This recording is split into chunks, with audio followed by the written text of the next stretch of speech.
Hello students, welcome back to Maheshwari Pathshala. अब हम पढ़ रहे हैं रिसिप्ट। क्या पढ़ रहे हैं बेटा? रिसिप्ट, यानी इसे कहते हैं हिंदी में प्राप्तियां, जो हमें प्राप्त हो रहा है।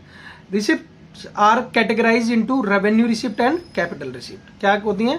रेवेन्यू रिसिप्ट और capital receipt. Revenue receipt amount receive from sale of goods. क्या हुआ बेटा? Sale of goods, amount receive on sale of goods और सर्विसेज और बोथ। यानी कि हमने क्या करा है? अमाउंट रिसीव फॉर सेल, हमने कोई माल बेचा, सेल की, तो हमें रिसीव हुआ अमाउंट। और कोई सर्विस दी, कोई सेवा का काम था हमारा, ठीक है, तो उसके अंदर कोई सर्विसेज दी, जो भी रिसीव हुआ वो क्या हो गया? हमारा रेवेन्यू रिसीव।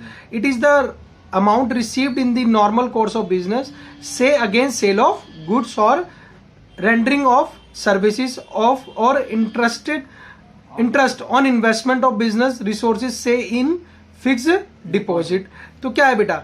कोई हमने सेवा दी या कोई माल सेल किया, तो उस दौरान में जो भी हमें मिला वो क्या है? हमारी रेवेन्यू रिसिप्ट, ठीक है। कैपिटल रिसिप्ट क्या होती है? Amount receive from source that are not of revenue nature, जो क्या है? रेवेन्यू नेचर के नहीं है। इसे कहते हैं रिकरिंग। रिकरिंग मीन्स होता है बार बार होने वाले, और नॉन रिकरिंग कैपिटल नेचर, यानी ये बहुत कम होते हैं, लेकिन ये रेवेन्यू नेचर तो बार बार होता रहेगा। बोलो हाँ। सेल तो हर टाइम टू टाइम होती रहेगी। Capital receipt amount received from resource that are not of revenue nature. Capital receipt are the receipts which are not of revenue nature. क्या है? जो revenue nature के नहीं है। For example, capital contribution by owners, receipt from sale of asset. देख बेटा, asset daily बेच देते हैं? नहीं, कभी कभार बेचेंगे।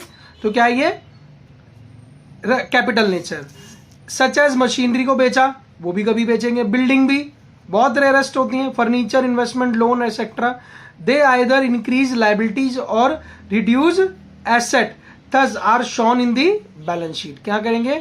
दे आइदर इंक्रीज लाइबिलिटी और रिड्यूस एसेट। एसेट क्या हो जाती हैं? घट जाती हैं। Are shown in the balance sheet. कहाँ आते हैं बेटा? Balance sheet. तो ये क्या हो गई? Capital receipt. बोलो हाँ।